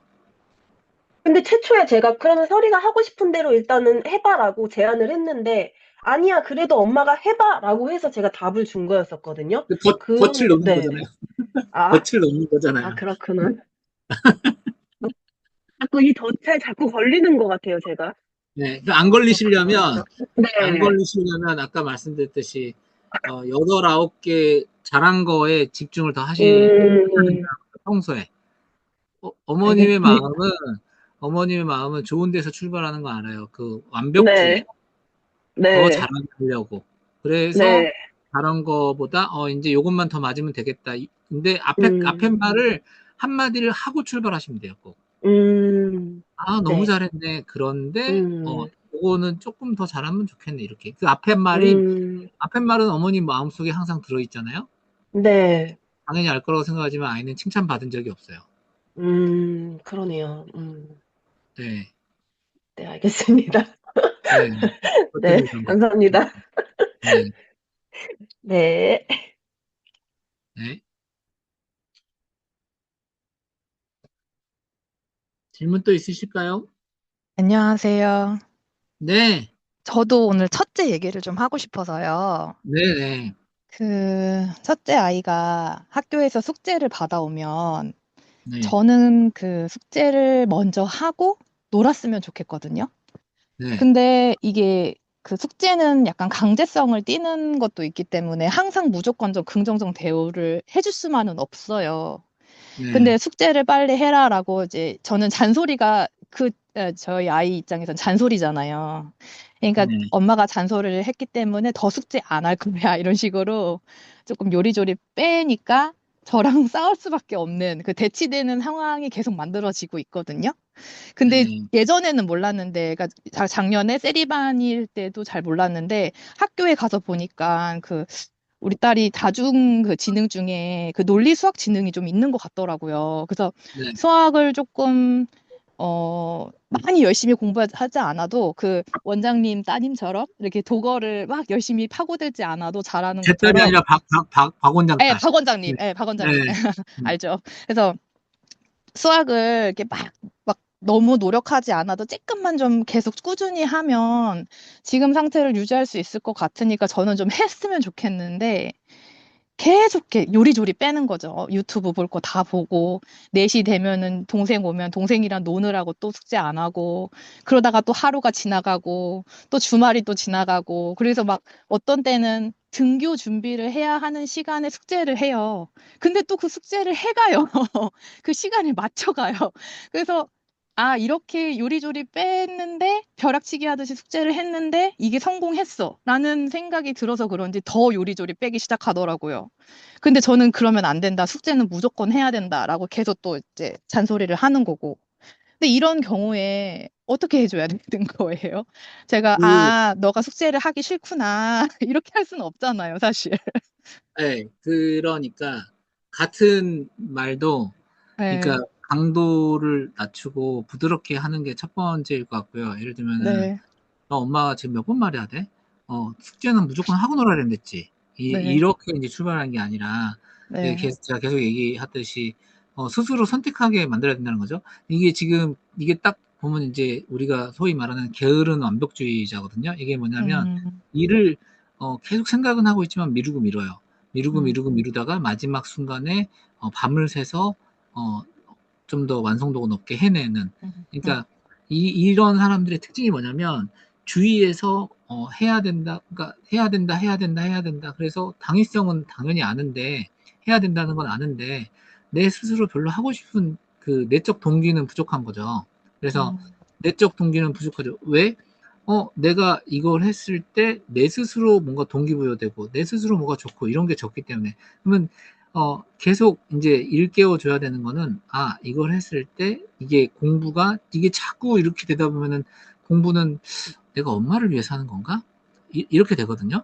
이게 내가 음. 엄마를 위해서 하는 거 분명 아니라 엄마는 분명히 나를 위해서 해야 된다고 하는 거 알겠지만, 이거 엄마가 자꾸 해라 그래서 하게 되고, 혼나서 하게 되고, 이러니까 공부가, 내가 정말, 자발적으로 하고, 즐거워서 하고, 이런 거가 아니라, 거의 자동화가 돼버린 거잖아요. 나는 혼나서 하게 되거나 잔소리 들어서 하게 되거나 어쨌든 내 의지대로 이게 하는 거라기보다는 그래서 어 결국은 내적 동기를 키우려면 이게 내적 동기가 커지는 것도 사용력이거든요.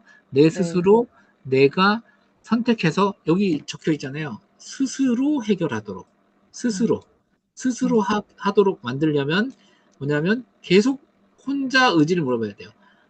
너가 이제 숙제를 안 하게 되면 어떤 일이 생길까? 엄마는 너에게 화를 내면서 어, 그 관계를 승현이하고 관계를 나쁘게 하고 싶지 않아. 그러니까 직접 말하기 전에 엄마가 했으면 좋겠는데 어떻게 생각해? 이렇게 계속 혼자. 엄마는 어, 너한테 이렇게 계속 잔소리하는 게 엄마도 기분 혈압 오르고 기분이 안 좋아지는 것 같고 너한테도 소리 지르는 거 너도 이제 안 좋잖아. 그러니까 그랬을 때 이제 제가 쓰라고 말씀드리는 게 이제 그 토큰 기법이잖아요. 그래서 이렇게 제때 숙제를 끝내고 가면은 뭐 스티커를 받는 거고 스티커가 모이면 보상을 주는 거고. 그래서 나의 성실함으로 나의 이 노력들이 모여서 좋은 결과가 나온다는 걸 스스로 느끼도록 그게 논리적 결과의 법칙이잖아요. 그래서 아이가 자꾸 어, 엄마의 지금은 패턴화가 계속 더 강화되고 있는 게 어쨌든 내가 혼나서 한 거다라는 식의 패턴이 되지 않도록 엄마는 직접 어, 너가 했을 때 너가 만족을 느끼는 모습을 보고 싶고 나중이 되면은 저는 이제 저의 예를 좀 들어드리면요 이렇게 저는 얘기를 하거든요. 이게 어떻게 보면은 마인드 컨트롤인데 예를 들면 제가 쓰는 워딩들을 이제 알려드려 볼게요. 저는 어떤 워딩을 쓰냐면 예를 들면 똑같은 것도 이렇게 한다는 거죠. 혜민이가 어, 사탕을 많이 먹는 거, 과자 많이 먹는 거, 뭐, 지금 너 입에 좋으니까, 달콤하니까 괜찮을 수 있는데, 먹고 싶으면 먹어도 돼. 네가 근데 좀 치과를 가는 때가 빨라질 수 있어. 너의 행동은 이런 결과를 줄 수 있어.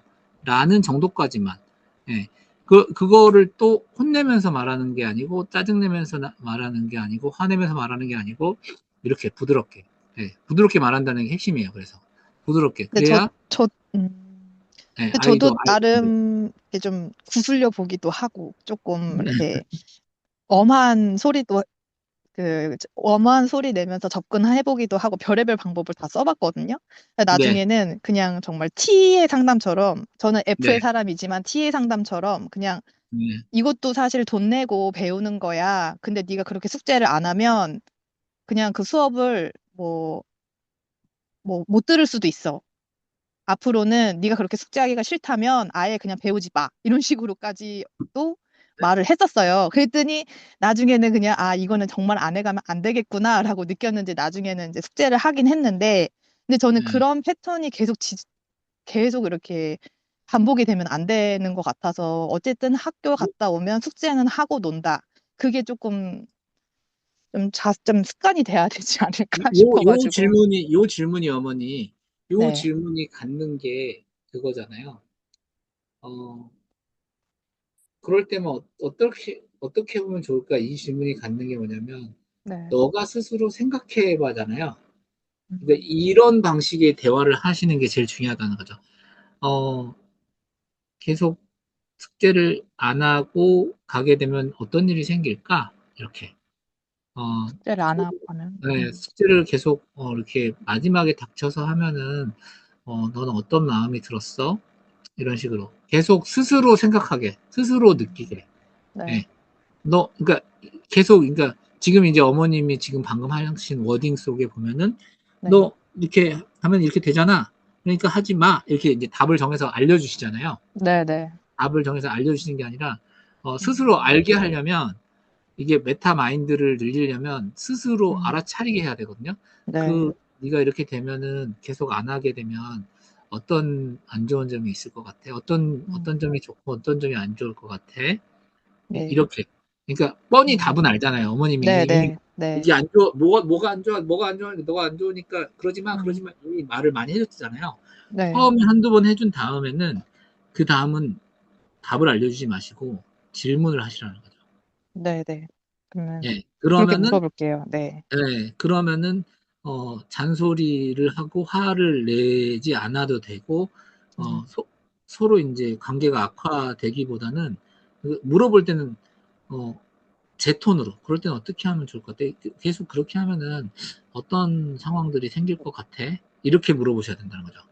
네, 네. 한번 아, 이렇게 네, 물어볼게요. 네, 네, 화를 내지 않고 이렇게 계속 예, 부드럽게 그러니까 네, 네. 유도해 나가는 거죠. 스스로 부드럽게. 그게 좋지 않다는 걸 알아차리도록 느끼도록. 네, 네. 그러면 스스로 할 마음이 더 생긴다는 거죠. 엄마, 음, 엄마 왜 이렇게 혼내? 결국은 내가 엄마한테 굴복받아서 하게 되는 상황을 왜 만드는 거야가 되는 거죠. 음. 네, 그 머리가 상황이 컸다고 정말 그렇게까지 생각을 하더라고요. 그쵸. 예. 예. 그러니까 나도 엄마가 예쁘게 말해주면 좋겠어. 라는 얘기를 아이들은 하고 있는 거거든요. 네, 그러니까 예쁘게. 그거를 느끼게 하려면 네, 어떻게 하면 좋을 것 같아. 너가 너의 인생은 책임지는 거니까 저는 오히려 이렇게 드리고 싶어요. 네, 네. 엄마는 너가 공부에 흥미 없는 것 같으면 학원을 좀 줄이고 이 돈을 엄마가 세이브해서 엄마는 뭐 부동산에 좀 투자를 이제 적금을 하거나 이렇게 할 생각이야. 그리고 음, 없으면 그냥 엄마한테 말을 해줘. 엄마도 돈이 아까우니까. 아, 근데 화내지 네, 말고 네, 이렇게 얘기하세요. 네, 네. 엄마가 100살까지 살 거거든? 그러니까 그때까지 노후 준비를 하려면 돈을 아까운 데 쓰면 안 되거든. 네. 그러니까 너한테 투자를 해서 네가 공부를 잘하면 안 아깝게 쓰는 건데 음, 저는 이런 식으로 얘기하거든요. 네, 네. 아, 화를 너무 낼 도움이 필요가, 많이 됐어요. 네, 화를 낼 필요가 없다니까요, 어머니. 네, 네. 예, 감사합니다.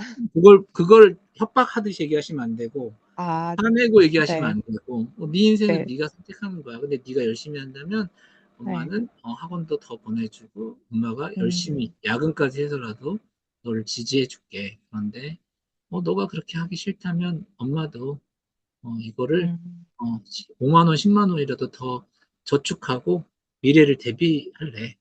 어, 부드럽게 네, 네. 제 톤으로. 감, 감사합니다. 네, 네. 스스로 해결하게 하는 게 항상 목적이에요. 그리고 그러려면 알아차리게 해야 돼요. 그러려면 부드럽게 말하셔야 돼요. 화내면서 말하면 협상 결렬이에요, 바로. 아셨죠? 여기서 마칠까요? 더 질문 있으시면 받을까요? 저 한 번만 더 질문 드릴게요. 네네, 네, 승현이 어머니께서 말씀해 주셔서 저도 좀 똑같은 숙제에 관련해서 생각이 네, 나서요. 네, 네네, 좀 비슷하거든요. 그래서 네, 결국에는 저도 너 숙제니까 너가 괜찮으면 숙제를 안 해가도 엄마는 괜찮아. 이렇게 이제 이야기할 때가 있었어요. 그러면 아이가 아니야. 그럼 나는 숙제를 해가야 되는 거니까 할 거야. 그럼 엄마 내 옆으로 와. 내 옆에서 나 숙제하는 거 지켜봐. 모르는 거 봐줘. 그러면은 너가 스스로 할 수 있는 게 있으니까 그런 거 몇 가지 하고 모르는 걸 남겨두면 엄마가 엄마 할 일 하고 와서 봐줄게. 그러면 안 하는 거죠. 엄마가 내 옆에 와서 봐줘야지만 숙제를 한다고 하거든요. 그럼 제가 또 끌려가는 건가요, 이게? 그럼 이럴 때는 그러면 지금 어머니 이게 그러게도 뭐예요? 네, 네, 애가 조건화를 하고 있잖아요. 네, 애가 조건을 달았잖아요. 네. 그러니까, 무조건적, 긍정적 대우가 어머니가 좀 더 필요하다는 의미일 수 있는 거예요, 이게. 그렇구나. 계속 애가 지금 조건이 조건 달았잖아요. 달리니까. 그러니까, 네, 제가 아까 여기 써놨잖아요. 이래서 안 할 거야, 저래서 안 할 거야. 이게 그렇거든요. 네, 네, 그러니까, 아이가, 어, 4번. 이래서 못할 것 같아요. 저래서 음, 못할 것 같아요. 엄마가 옆에 없으니까 못할 것 같아. 뭐 하니까 네, 조건을 달잖아요. 무조건 네, 빠져나가기 위한. 그래서 네. 무조건적 긍정적 대우가 더 필요하다라고 볼 수 있는 거죠. 아. 예, 무조건적 긍정적 대우. 예, 그러니까 어머님이 이 조건 네. 저 조건 달아서 아이를 수용을 하려는 부분이 부족한 부분이 뭔가 있었다라는 거죠. 얘가 맞네요. 네. 저도, 얘가 복, 네. 얘가 복수하는 거라니까요. 음, 근데 그 이해되시죠? 조건이라는 게 예전에 원장님께서 네, 잘하면 상을 주고 못하면 뭐 이렇게 벌까지는 아니지만, 네. 네. 안 좋은 페널티가 있을 수 있어. 약간 이런 느낌으로 저는 접근을 했던 것 같거든요. 근데 이제 잘하면 뭐 그런 엄마가, 네, 뭐 것도 간식을 줄게, 뭐 이런 식으로. 네. 이제 하는 건 괜찮은데 그거 네. 정말 너무 타이트하게 해서 얄짤없어 뭐 이런 음, 거보다 일단 음, 그거의 최종 목적은 아이 스스로 하게 하려는 거, 이걸 촉진시키는 거, 되게 하는 거. 음, 예, 이게 무조건적 긍정적에서의 긍정성의 의미가 어쨌든 되게 하는 거거든요. 되게 하는 거. 예, 네. 그러니까 이게 이랬으니까 안 해줄 거야. 뭐 너가 이게 이런 조건을 다 충족해야지 해주는데 이게 이랬으니까 이번에 스티커 못 붙여줘 이렇게 되는 게 아니라 아, 예, 네. 네, 그러니까 매번 그렇게 져주고 끌려가면 안 되지만, 네. 때로는 또 치팅 데이가 있어야 된다는 거죠. 아, 그래, 아, 엄마가 뭐 이렇게. 그냥 어쨌든 엄마는 어, 나를 이해하려고 노력해줘. 어떻게든 엄마는 음, 나를, 어, 되는 방향으로 해주려고 노력해줘. 이렇게 되는 거죠. 그러니까, 음, 예, 그러니까 우리가 어른이고 우리가 더 큰 사람이니까, 어, 네. 내가 너를 이해하려고 노력하고 있어를 보여주는 거죠. 음, 그러니까 알겠습니다. 감사합니다. 그 그게 조금 더 있으셔야지 된다라고 봐요. 네. 네. 좀 더 노력해 보겠습니다. 네, 네. 일요일 날 뵐게요, 어머님은. 상담 때. 네. 그러면은 여기서 어, 누가 채팅을 하셨는데, 네. 누나가 싫어하는 걸 알고 결국 엄마 아빠가 화내는 걸 알면서도 말끝마다 반대로 말하면서 깐죽거리는 걸 왜 그러는 걸까요? 누나가 싫어하는 거 뭐 상황을 뭐 정확히 들어야지 알겠지만 뭐 이것도 마찬가지죠. 어쨌든 약간 거꾸로 애들이 행동한다는 것은 거꾸로 행동한다는 건 내가 꺾였다라고 봐야죠. 내가 이해받지 못했다. 내가 어, 꺾임을 받았다. 그렇기 때문에 나도 내 힘으로 꺾을 거야. 못되게 굴 거야. 말 안 들어줄 거야. 반대로 굴 거야. 이렇게 하는 거죠. 그러니까 꺾임을 받았다가 아니라 yes 부분 항상 생각하시면 좋은 게 부분 긍정 부분 부정이에요. 아 이거는 괜찮은데 이거는 조금 아닌 것 같아. 아 이거는 너무 여기까지는 잘했는데 요거는 조금만 더 잘하면 좋을 것 같아. 이 앞에 말을 잃지 않은데요. 애들한테 지적 다 잘했는데 이걸 지적으로 끝나면요 애들은 그걸 다 부정으로 듣거든요. 그러니까 어 앞에 긍정 붙이는 거 이거는 잘했는데 요거는 조금 그런 것들을 잊지 마셨으면 좋겠어요. 앞에 거를 이게 공감이에요. 공감한 다음에 뒤에 이제 할 말을 하는 거. 그 yes but 합법이고. 그거를 놓치지 않아야 그게 앞에 말은 칭찬해 줄 부분은 싹 빼고 혼낼 것만 크게 한다거나 지적을 여러 번 한다거나 부모님 입장에서 그러겠죠. 하지 말라는 거 여러 번 얘기해도 안 들을 때 이제 화가 나니까 이 화만 집중해서 내게 되는데 그게 아니라 그럼에도 불구하고 똑같은 상황에 이거는 되게 잘한 게 맞아. 그런데 이렇게 얘기하시는 게 맞다는 거죠. 똑같은 걸로 말 또 안 들어도. 네. 그래야 애들이 일부러 이렇게 말 안 듣고 이런 부분을 줄여갈 수 있을 것 같아요. 네. 여기까지 할게요. 네. 그러면 다음 달에 또 뵙겠습니다. 네. 마치겠습니다. 감사합니다. 네. 감사합니다. 네. 끝내겠습니다. 네. 감사합니다.